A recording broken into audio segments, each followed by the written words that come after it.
The story of the two eagles. High on a mountain cliff, there were two eagles. Their names were Gold and Gray. From the day they were born, a strange, thick vine had grown around their legs.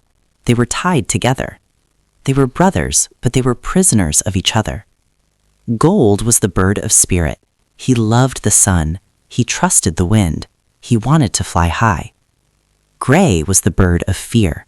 He loved the rock. He trusted only what he could touch. He wanted to stay low. One day, a terrible forest fire began at the bottom of the mountain.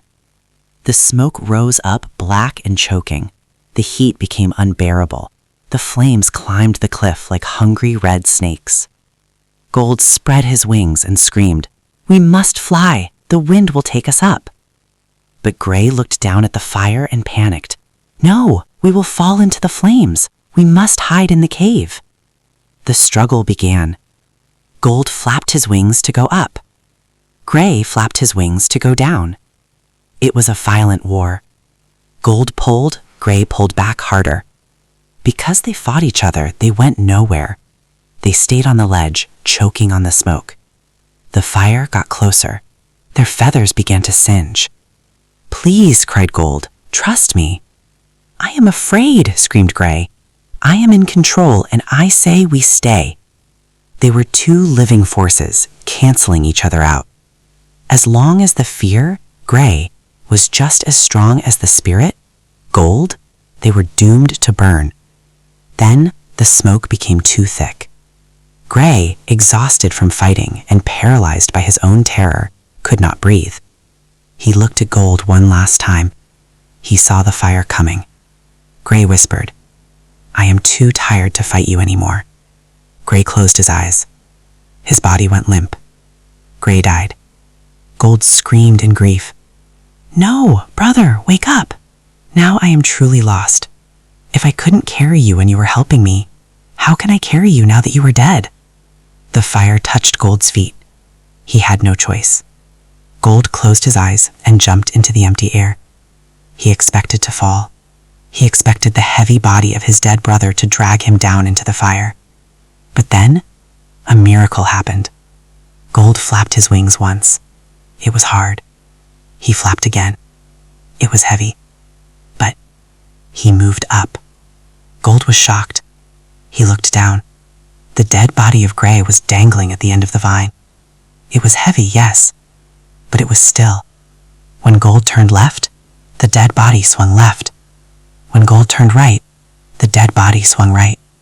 The dead do not resist. When Gray was alive, he pulled back, he fought, he argued. But now that Gray was dead, he had no will. He became simple weight. And a strong eagle can carry weight, but no eagle can carry resistance. Gold flew higher than the smoke. He flew higher than the mountain. He reached the cool blue sky. He was carrying a heavy burden, but he was free. The healing message. Tell this gently to the person listening. My friend, this story is about you.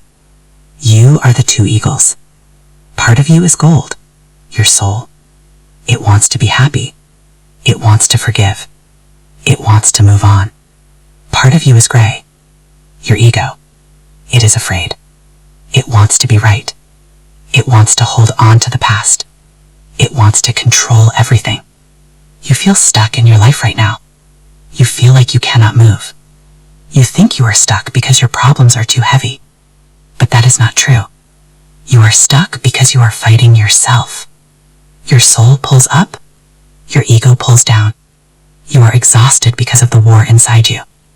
You think you need to cut the vine to be free. You think you need to fix your past or change your life completely. But you cannot cut the vine. We all carry our past. The secret to flying is not to cut the tie. The secret is to let the ego die. Let the part of you that is fighting just stop. Let the fear die. Let the anger die. Let the need to control everything die. Yes, your past will still be there. The memory will still be tied to you. It will be heavy. But a dead ego does not fight back. It does not pull you down. It just follows you quietly. Surrender the fight. Stop resisting where your soul wants to go. The moment you stop fighting yourself, you will realize you are strong enough to carry anything, as long as it doesn't hold you back.